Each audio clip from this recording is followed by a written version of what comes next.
कैसी मिली ससुराल हालत मेरी बिगड़ गई।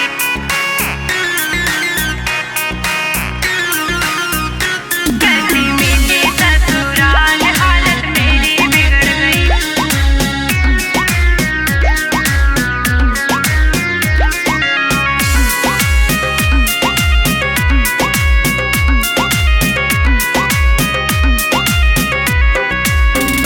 कैसी मिली ससुराल हालत मेरी बिगड़ गई।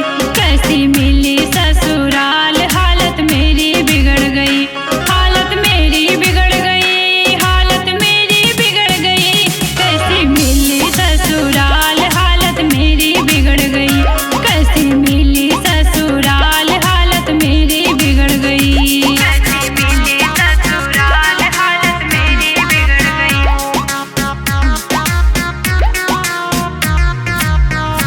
कैसी मिली ससुराल हालत मेरी बिगड़ गई।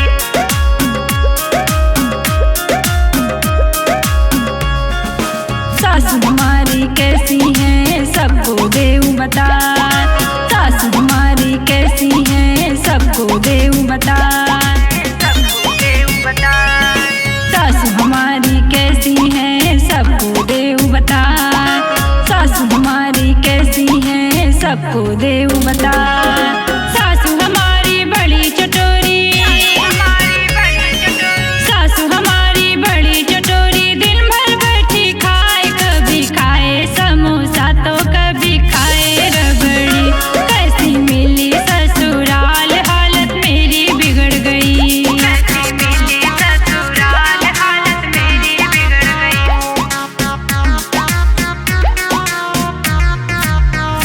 कैसी मिली ससुराल हालत मेरी बिगड़ गई।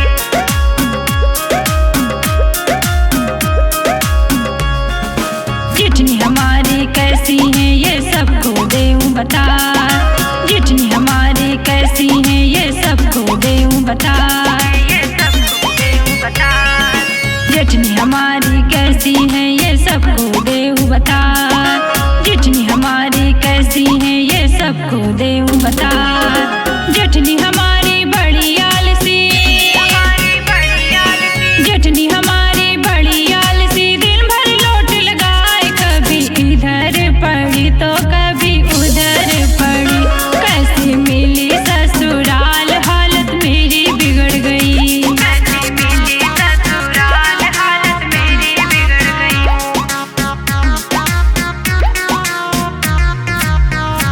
कैसी मिली ससुराल हालत मेरी बिगड़ गई।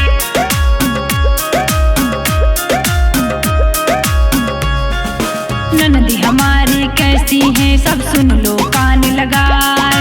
ननदी हमारी कैसी है सब सुन लो कान लगाए। ननदी हमारी कैसी है सब सुन लो कान लगाए। ननदी हमारी कैसी है सब सुन लो कान लगाए।